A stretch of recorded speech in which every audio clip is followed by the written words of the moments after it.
Its father spread pandemonium throughout the Midwest. Its arrival will thrill a nation. Its legacy is destined to change the world.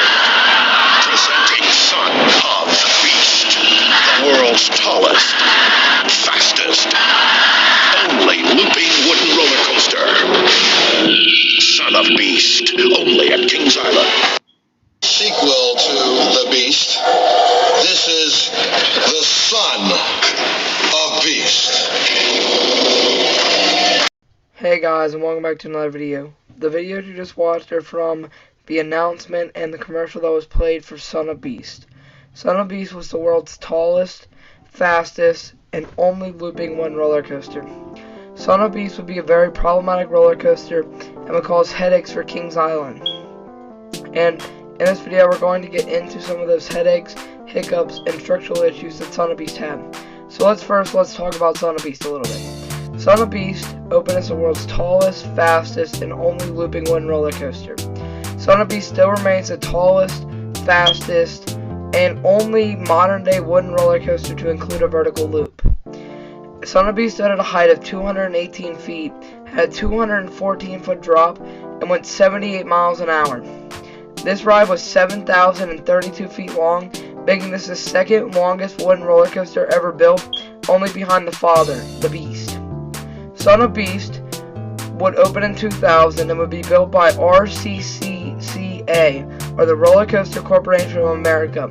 This was a very shady company, and they would also make the Rattler at Fiesta, Texas, and some other awful wooden roller coasters that were super rough, unbearable, and caused headaches for their parks.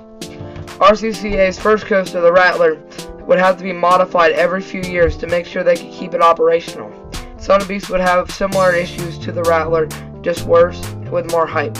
RCCA would pass off most of their projects to cell corporations so that they could avoid being sued by the parks or people who rid or had problems with the attractions. So RCCA would work under the Roller Coaster Corporation of Ohio, or RCCO. These type of companies aren't necessarily illegal. However, they are sometimes used in illegal ways. And that's exactly what RCCA was trying to do.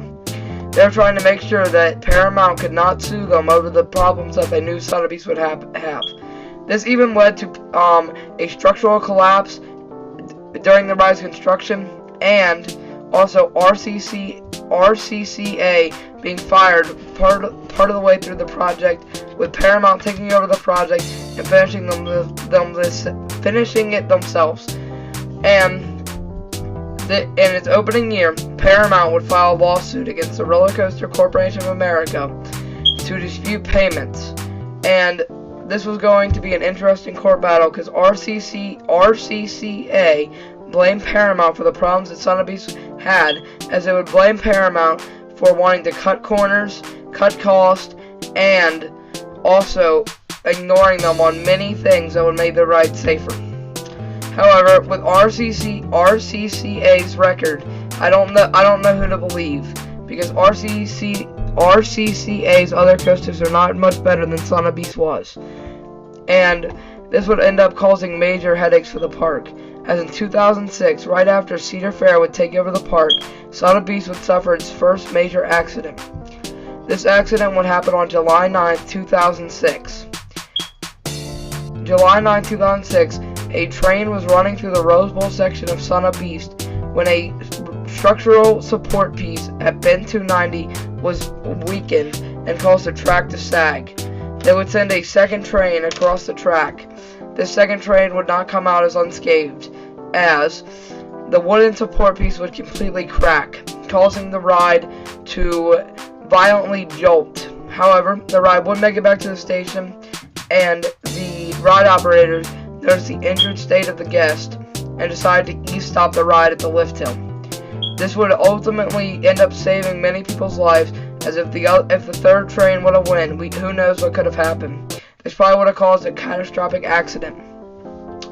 Son of Beast needed to be changed. Cedar Fair knew that there was many problems with the structure, and they would work with a few companies on fixing this. This would include adding lighter trains and removing the vertical loop. The vertical loop had to be removed because the lighter trains that they were using could not complete the loop, and they thought that this would fix Son of Beast. However, this ultimately made the ride rougher, and they also removed the best part of the ride, the vertical loop. So this ultimately hurt Son of Beast more than it helped, as it lost more ridership than before, and the smoothest and best part was removed, causing many guests to realize that the ride was very uncomfortable, and it was even more uncomfortable now than it once was. And this was actually caused by Paramount's decision to add a vertical loop halfway through the ride, because this would require them to use heavier trains that caused more stress on the structure than was needed. So to dispute this, Cedar Fair would end up buying the Gerstlauer trains, which would bounce up and down off the track, causing even more issues. And this wouldn't even fix all of Son of Beast's problems, as in 2009 there would be another accident on the ride. This one only included one person, but would ultimately shut down the ride for good. This happened. This woman claims that a blood vessel in her brain popped after riding Son of Beast. And this case came out weeks after the incident apparently happened. So this seems like it was just a nail in the coffin for Son of Beast, and this is a shame too. This was supposed to be the star attraction of the new Paramount's Kings Island, and was supposed to really be the sequel to the Beast. His father spread pandemonium throughout the Midwest. His legacy changed the world, and now he's back for vengeance. Presenting Son of Beast Revenge, the world's tallest, fastest, only looping hybrid coaster. That commercial that you just saw was something that I made myself, and that is talking about the return of Son of Beast as a RMC hybrid. This idea comes from this poster back in 2018 that says number 5 is alive, ultimately signaling the Outpost 5 or the Son of Beast. This poster also mentions Southern Yellow Pine Care and shipping and mining, and also Outpost 5. So why is shipping and mining important? Because this could connect to Cargo Loco and Soul Spin, and signal that Kings Island is planning to bring back the Son of Beast at some point as part of the new Adventureport section of the park. This would definitely fit in, because this would be towards Adventureport, because it would be right behind Banshee and part of, if not most of, the Son of Beast land that it once was occupied. You aren't aware, Banshee takes up very little of what land Son of Beast used, and you could fit about 2 or 3 more Banshees in the land that Son of Beast once occupied. So there's plenty of room to use Outpost 5 to build a new coaster to replace the legendary Son of Beast. Why Rocky Mountain Construction? Well, simple. Rocky Mountain Construction is one of the best roller coaster companies currently, and builds some amazing coasters such as Steel Vengeance, Iron Gwazi, and Iron Rattler and Zadra. These are all amazing roller coasters, provide good airtime, and are definitely the best rides in the park. This is a layout I made, and I hope you enjoy it. This will have many moments of airtime, a massive lift hill at over 200 feet tall, and also provide the best ride experience at Kings Island. RMC Son of Beast would be the world's tallest, fastest, and longest hybrid coaster, and the only one to include a vertical loop. This would be the best addition in Kings Island history, and ultimately change the park for the better.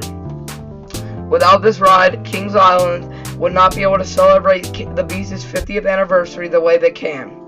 With a RMC Son of Beast coming for the Beast's 50th birthday, it would line up with Son of Beast being connected to the Beast's birthday, as it was announced for the Beast's 30th birthday, closed for good on the Beast's 40th birthday, and now they can bring it back for the Beast. No, closed forever on the Beast's 30th birthday, was announced for his 20th, and now they can bring it back for the Beast's 50th. They teased it in the 2019 season, or also the Beast's 40th birthday. So this will be 10 years since the teasers have came out. And I think that this would be the best addition in Kings Island history, and change the park for the better. As Kings Island is really missing a top 10 roller coaster, and RMC Son of Beast would be the absolute perfect way to build a top 10 roller coaster for one of the best parks in the world. As Kings Island has many amazing supporting roller coasters, but they're just missing that one coaster that everyone can go in there and be like, yes, that's the best ride at the park. King's Island's missing that compared to many others. Bye, guys.